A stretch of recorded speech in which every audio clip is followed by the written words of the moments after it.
தமிழரை உலகத்துக்கு அறிமுகம் செய்த மன்னன் யாருன்னு தெரியுமா? அவர்தான் ராஜராஜ சோழன்.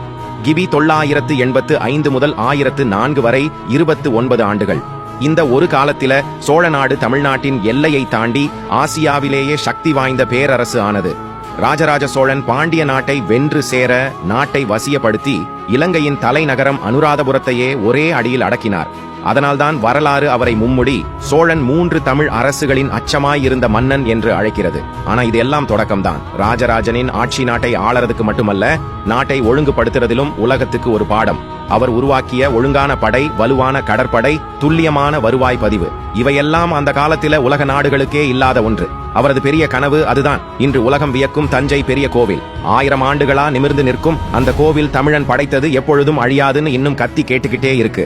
ராஜராஜன் அவர் ஒரு மன்னன் மட்டுமல்ல, தமிழரின் சக்தியை உலகத்துக்கே உணர்த்தியவர். தமிழனாக பிறந்த பெருமை உங்களுக்கு இருந்தா கமெண்ட் பண்ணுங்க.